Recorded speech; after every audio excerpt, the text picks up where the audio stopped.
In many Indian communities, families tend to place a higher value on having a son than having a daughter.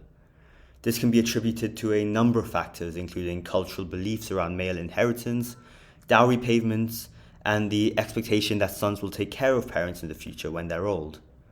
As a result, families tend to prioritize investing in their sons' education and career prospects over their daughters. This actually reminded me of a study I came across a while ago called Sons Are More Valuable Than Daughters, which was published in the Journal of Human Resources in around 2003. The study was aimed to examine the preference for sons over daughters in rural India, particularly with regards to fertility choices and investments in a child's education. All the data was taken from a survey of rural households in 2 states between 1993 and 1999, so it wasn't too long ago. The researchers analyzed the sex composition of children in households with at least one son and one daughter, as well as the likelihood of having more births in the household and the investments made in a child's education. The study found strong evidence of a preference for sons over daughters in both states. Families with only daughters were more likely to have more births in their families than families with only sons, suggesting a desire for a male child.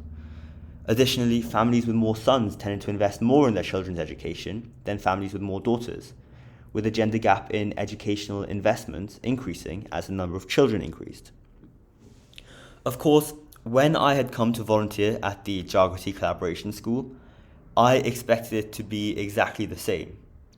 In my mind, I was remembering how just a few months ago, when I'd gone to a different Jagrati-related school, I had asked students if they helped their parents at home, and not a single one of the boys did.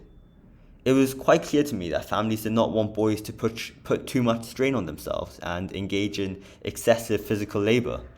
So here I was on my first day with this quite strong presumption in mind, and to be very honest, I was eager to test it. After speaking with the principal, Seema ma'am, about what things I'll be doing for the rest of the week and how I'll be spending my time volunteering, I went to a grassy area where the students usually spend their break times. And walking next to me on my left and right were Year 6 and Year 7 students, the exact same age group I had asked last time I'd come to India. So we all sat down on the grass in a circle, and I began talking with all of them and introducing myself. It was the first time for almost all of them to be speaking with someone outside of India.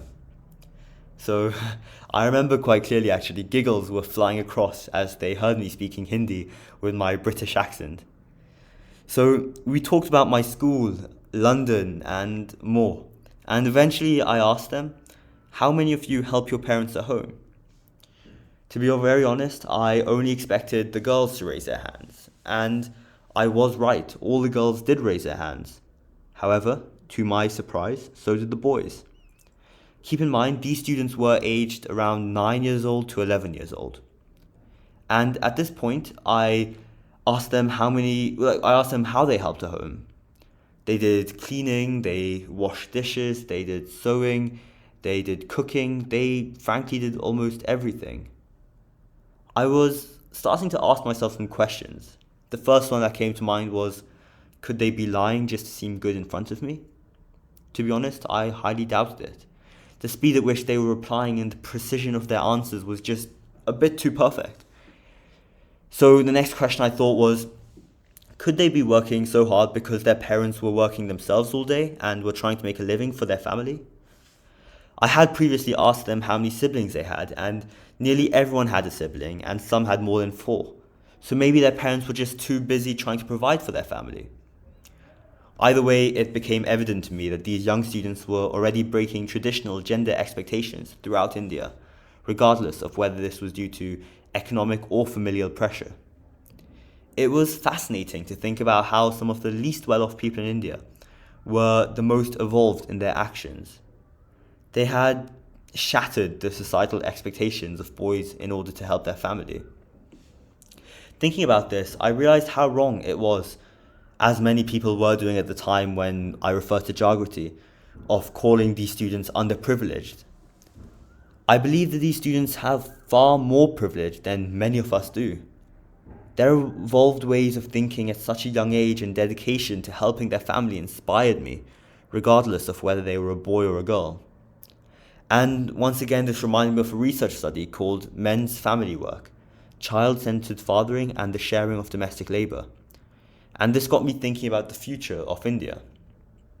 This study found that when fathers take an active role in household chores and childcare, their children tend to have better outcomes in terms of academic achievement, emotional well-being, and positive attitudes towards gender roles.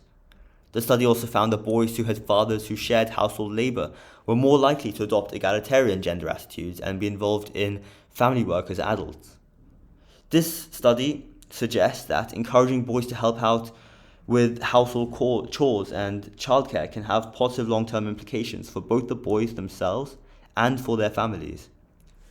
By breaking down traditional gender roles and promoting a more equitable division of labour in the home, boys can grow up to be more involved and responsible fathers and partners, leading to healthier and more fulfilling family relationships.